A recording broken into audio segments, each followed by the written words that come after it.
శ్రీ గురుభ్యో నమః.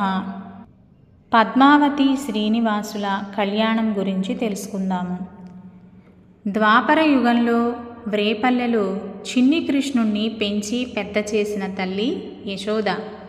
చిన్ని కృష్ణుడు లీలల్ని చూడగలిగింది గాని తాను పెంచి పోషించిన కన్నయ్యకు స్వయంగా కళ్యాణం కూడా చేయించలేదు. తరువాతి కాలంలో కృష్ణుడికి కళ్యాణాలెన్నో జరిగినా వాటిలో పాల్గొనే అవకాశం లేదు. ఆమెకు ఈ కొరత ఉండేది.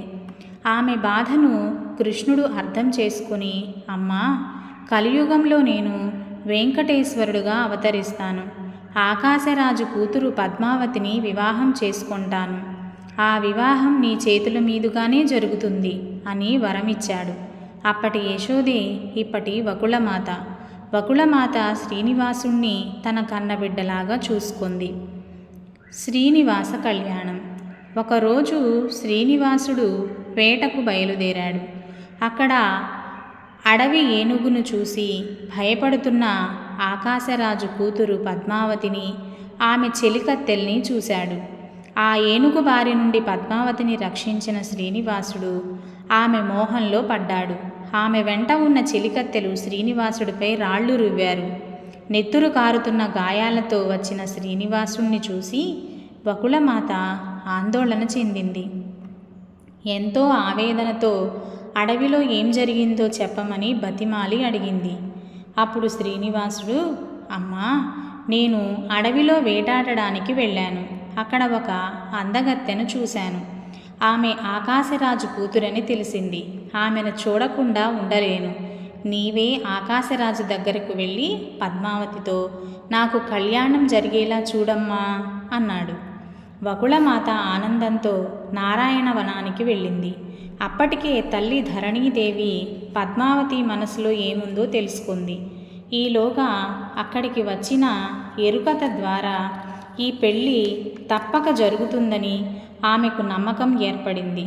వకుళాదేవి వచ్చి పద్మావతిని మా అబ్బాయికి ఇమ్మని అడగడంతో తండ్రి ఆకాశరాజు ఈ కళ్యాణం జరపడానికి నిర్ణయించాడు. శ్రీనివాసుడు తన పెళ్లి కోసం కావలసిన ధనం కుబేరుడి దగ్గర అప్పుగా తీసుకొన్నాడు. పత్రం కూడా రాసి ఇచ్చాడు. దీనికి బ్రహ్మ, శివుడు సాక్షులు. వాళ్లతో పాటు అశ్వత్థ వృక్షం కూడా మూడవ సాక్షి.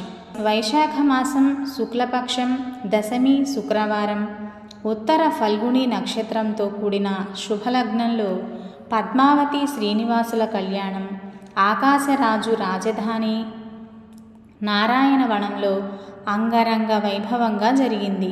ఆ పెళ్లి వేడుకలకు బ్రహ్మేంద్రాది దేవతలు, సమస్త లోకవాసులు, అష్టదిక్పాలకులు వచ్చారు. స్వామి కోరిక మేరకు సూర్యుణ్ణి పంపించి కొల్హాపురం నుంచి మహాలక్ష్మిని కూడా పిలిపించారు. పార్వతి, సరస్వతి, లక్ష్మీదేవి దగ్గరుండి శ్రీనివాసుణ్ణి పెళ్ళికొడుకును చేసి ఘనంగా పెండ్లి జరిపించారు. పెండ్లి వేడుకలు పూర్తి అయిన తరువాత ఎవరు చెప్పినా వినకుండా మహాలక్ష్మి మళ్ళీ కొల్హాపురం వెళ్ళిపోయింది. పెళ్ళి అయిన నూతన దంపతులు 6 మాసాల వరకు కొండ ఎక్కకూడదు అనేది ఆనాటి సాంప్రదాయం. అందువల్ల పద్మావతి శ్రీనివాసులు సువర్ణముఖి తీరంలోని అగస్త్యాశ్రమంలో 6 నెలలు గడిపారు. ఆ తరువాత వాళ్ళిద్దరూ కొండపైన ఉన్న వరాహ క్షేత్రానికి ప్రయాణమయ్యారు. తొండమాన్ రాజు శాస్త్రీయంగా ఆనంద నిలయమనే బంగారు శిఖరంతో నిర్మించి ఇచ్చిన దివ్య భవనంలో పద్మావతి శ్రీనివాసులు కొలువు తీరారు. తొండమానుడు శ్రీనివాసుడికి పరమభక్తుడు, ఆకాశరాజుకు తమ్ముడు.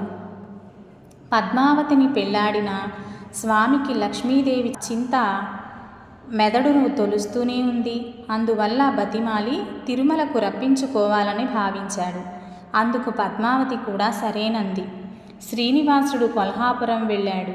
అక్కడ ఆమె అనుగ్రహం కోసం 10 ఏండ్ల పాటు తీవ్రంగా తపస్సు చేశాడు. కానీ ఆ జగన్మాత దర్శనం కాలేదు.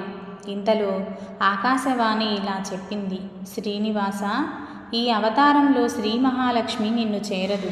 నీవు వెంకటాచల క్షేత్రానికి తిరిగి వెళ్ళు. ఆ క్షేత్రానికి దక్షిణంలో సువర్ణముఖి తీరంలో సుఖమహర్షి ఆశ్రమం ఉంది. అక్కడ ఒక పద్మ సరస్సు ఏర్పాటు చేసి లక్ష్మి కోసం శ్రద్ధగా తపస్సు ఆచరించు. ఆ పద్మ సరోవరంలో లక్ష్మి అవతరిస్తుంది. ఆకాశవాణి చెప్పిన మాటల ప్రకారం సుఖమహర్షి ఆశ్రమం తీరంలో శ్రీనివాసుడు ఒక పద్మ సరస్సును నిర్మించాడు. అందులో పద్మాలు వికసించడానికి వీలుగా సూర్య భగవానుణ్ణి ప్రతిష్ఠించాడు. 12 ఏండ్ల పాటు మహాలక్ష్మి కోసం తపస్సు చేశాడు. కార్తీక మాసం శుక్లపక్షంలో పంచమి శుక్రవారం ఉత్తరాషాఢ నక్షత్రం అభిజిత్ లగ్నంలో మహాలక్ష్మి 16 ఏళ్ల యువతిగా సరోవరంలో బంగారు పద్మంలో అవతరించింది. పద్మంలో అవతరించింది కనుక పద్మావతి అని, పద్మంపై ప్రకాశించే వనిత కనుక అలమేలు మంగ అలర్మేల్ మంగై అని ఆ జగన్మాతను భక్తులు బ్రహ్మాది దేవతలు అనేక విధాలుగా స్తుతించారు.